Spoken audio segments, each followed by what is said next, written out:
Hello കൂട്ടുകാരെ, ഇന്ന് നമ്മുടെ രാവിലത്തെ ബ്രേക്ക്ഫാസ്റ്റ് എന്ന് പറഞ്ഞാൽ ഇന്ന് നീർദോശയാണ് ഉണ്ടാക്കുന്നത്. നീർദോശയ്ക്കായി 2 ഗ്ലാസ് അരി വെള്ളത്തിലിട്ട് പിറ്റേ ദിവസം രാവിലെ ഞങ്ങളിത് അരച്ചു. ഇച്ചിരി തേങ്ങയും കൂടെ കൂട്ടിയാണ് അരച്ച് ഉപ്പും ചേർത്തു അതിൻ്റെ ഇരട്ടി വെള്ളവും കൂടെ കൂടി ചേർത്ത് നീർദോശയാക്കുവാണേ. ഞങ്ങളിങ്ങനെ ആക്കി ഇനി അടുത്ത ദോശ ചൂടുന്നു.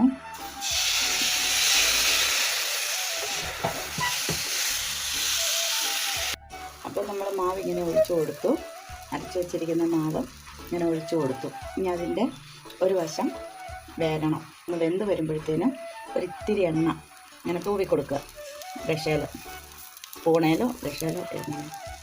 അപ്പോൾ നമ്മൾ ഇതിനിങ്ങനെ മടക്കിയെടുക്കുക കേട്ടോ ചെയ്യുന്ന. ഇനി കണ്ടോ, ഫോൾഡ് ചെയ്തിട്ട് ഇനി ഇതിനെ ഇങ്ങനെ നേരെ ഇങ്ങോട്ടും കൂടെ ഒന്ന് ഇങ്ങനെ ഫോൾഡ് ചെയ്തെടുക്കണം.